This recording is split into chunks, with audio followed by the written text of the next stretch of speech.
మొత్తంలో నా సమస్యనే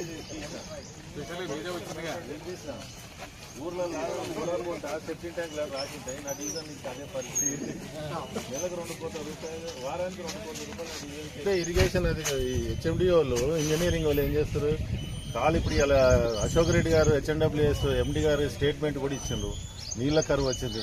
300 గజాలు ఇల్లు కూడా కంపల్సరీగా 6x6 హార్వెస్టింగ్ పిట్ పెట్టాలని. ఇంత పెద్ద పార్క్కి హార్వెస్టింగ్ పిట్ పెట్టేటప్పుడు నీళ్ళని బయటికి పంపిస్తారు. ఆయన ఇంజనీరింగ్ లా మరి ఏం చేస్తారు? ఇవన్నీ అన్నిట్లో పెట్టడం, ఫిషింగ్ పిట్ కూడా పెట్టలేదు. ఇక్కడ మొత్తం న్యాచురల్ స్లోప్ ఉన్న కాడ తీసి హార్వెస్టింగ్ పిట్ పెట్టాలి. బయటకి వేస్తారా?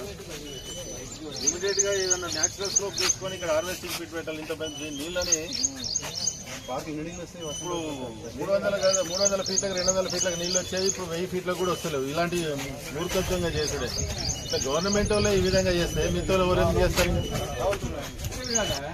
ఏకరేట్ బాంబు ఇంకోటి కూడా తయారవుతుందట మా దాంట్లో. ఇప్పుడు దానికంటే ఇంకోటి తయారైతుంది. ఇప్పుడు అక్కడ టోటల్ సిగ్నల్ 80% లేకుండా వీరన్నగుట్ట అన్ని చేసి ఎస్సీకి వరకు కాంప్లీట్ ఇచ్చింది.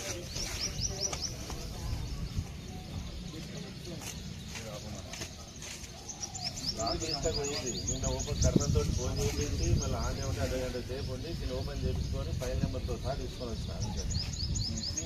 ఇవాళ అశోక్ రెడ్డి ఎస్సీ ఉంటాడు మనకు, ఆయన ఫైల్ తీసుకొని ఇప్పుడు సి దగ్గర పోతున్నాడు.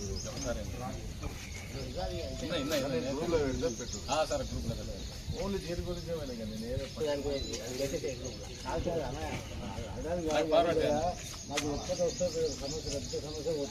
మీ దగ్గర ఉంది. అదే ఇంజనీర్ నిర్దేశం చెప్పాడు జీవన్ రెడ్డి. సంవత్సరం బ్యాంక్ హెచ్ఎండి ఉంటుంది, తర్వాత గ్యారంటీ ఉంటాయి కదా. ఇవి లైట్స్ ఇవి ఉంటాయి కదా, దీనికి 16 నెలలు ఏమో గ్యారంటీ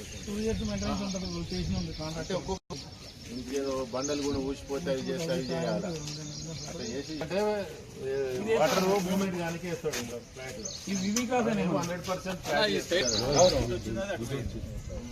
దానికి చూసుకోవాలి. దీంట్లో చూసుకోవాలి. అంతే మరి.